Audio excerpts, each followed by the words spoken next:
यह लीजिए मम्मी, आपकी चाय। सीमा, उन लोगों की चाय कमरे में दे आओ, बेचारे थके होंगे। बिस्तर पर चाय मिलते ही तरोताजा महसूस करेंगे। जया जी ने अपनी बहू सीमा से कहा।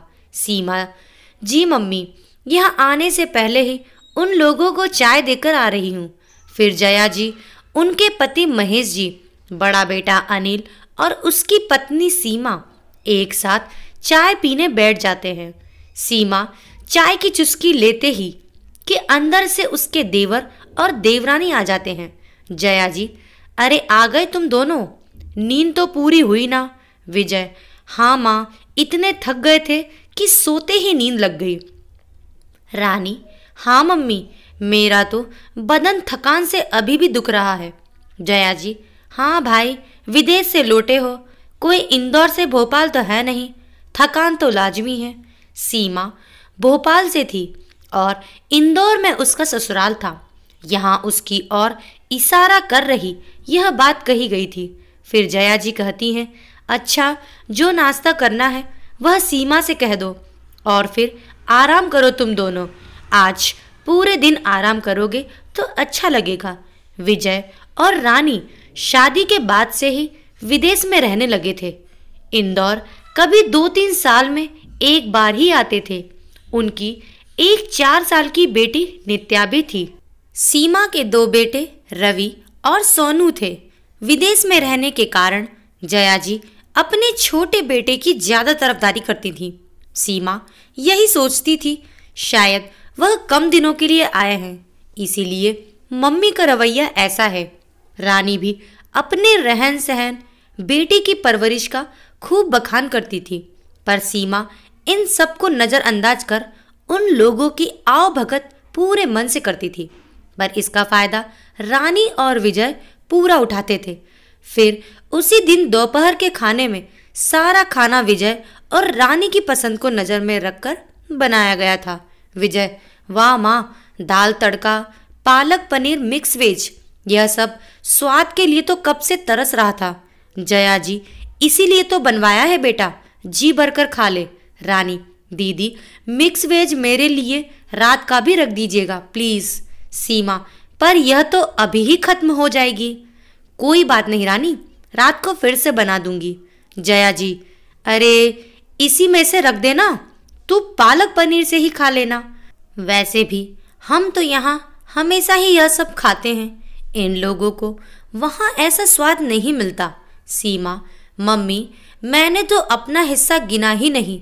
जया जी, हाँ तो फिर ज़्यादा ही बना लेती।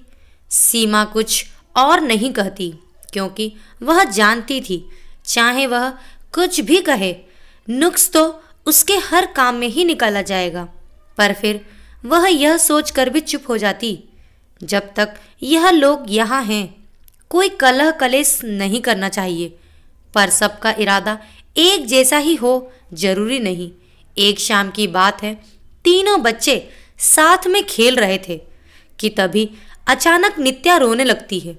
रानी, विजय, जया जी बैठकर वहीं बातें कर रहे थे और सीमा रसोई में थी।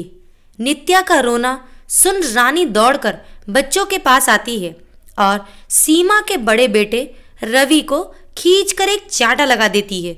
चांटा इतना जोरदार होता है कि रवि भी रोने लगता है।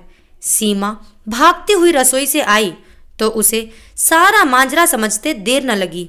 जया जी, सच में इसे इसकी ही जरूरत थी, बहुत बदमाश हो गया है। अरे छोटी बहन को कोई रुलाता है क्या, बड़ा शरारती है। इतने दिनों से सीमा ने जो अपने मन में बांध लगाया था वह आज टूट जाता है और वह चिल्ला पड़ती है, बस मम्मी, बहुत हो गया, आज तो हद ही पार कर दी आप लोगों ने। पूरी घटना जाने बिना और गलती किसकी है और क्या है जाने बिना सीधा बच्चों पर हाथ उठाना कहाँ तक सही है। और बच्चों में यह सब तो चलता ही रहता है, तो क्या हम बड़ों को उनके बीच आकर ऐसे हाथ उठाना चाहिए? रानी, किस हक से तुमने मेरे बेटे को मारा? अगर कल को मैंने ऐसे ही कुछ नित्या के साथ किया तो क्या तुम्हें अच्छा लगेगा? रानी, तो क्या अब आप हमसे मुकाबला करेंगी? सीमा, नहीं, क्योंकि मैं चाहकर भी तुम्हारी जैसी छोटी सोच नहीं रख सकती। और हाँ, तुम्हारी चापलूसी मम्मी करती होंगी, पर मेरे खर्चे तुम या विजय नहीं चलाते, जो तुम लोग हमें अपना गुलाम समझो। जया जी, चुप कर सीमा, किसने हक दिया तुझे इनसे ऐसे बात करने का? सीमा, जिसने रानी को हक दिया मेरे बेटे पर हाथ उठाने का। और मम्मी, आपको इन लोगों से इतना ही लगाव है तो रहिए इनके साथ। मैं आज ही इनसे कहकर अलग हो जाती हूँ, सारा कलह ही खत्म हो जाएगा। जया जी, हाँ हाँ, तो तेरे साथ रहना भी कौन चाहता है? मैं तो अपने विजय के साथ चली जाऊंगी। इतनी देर से मौन तमाशा देखने वाला विजय माँ के साथ चलने वाली बात से सकपका जाता है और कहता है, क्या आप लोग भी बच्चों के बीच में आ गए?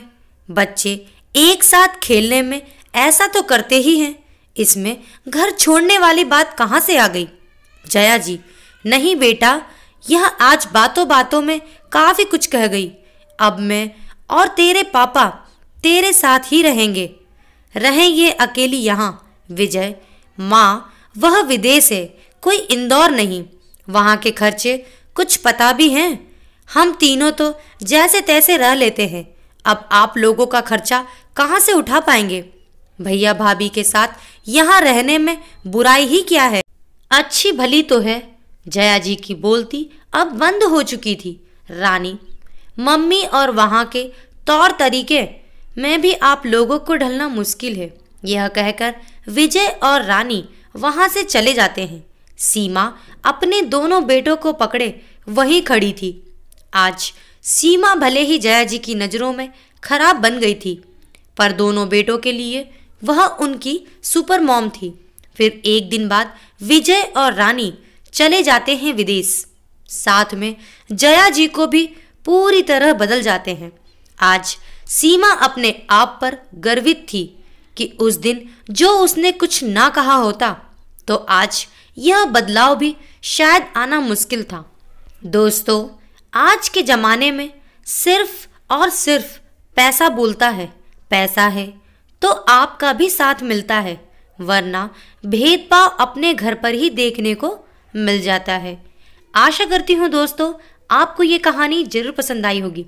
अपने विचार हमें कमेंट बॉक्स में लिखकर जरूर भेजें और हमारी कहानी को लाइक करें और ज़्यादा से ज़्यादा शेयर करें।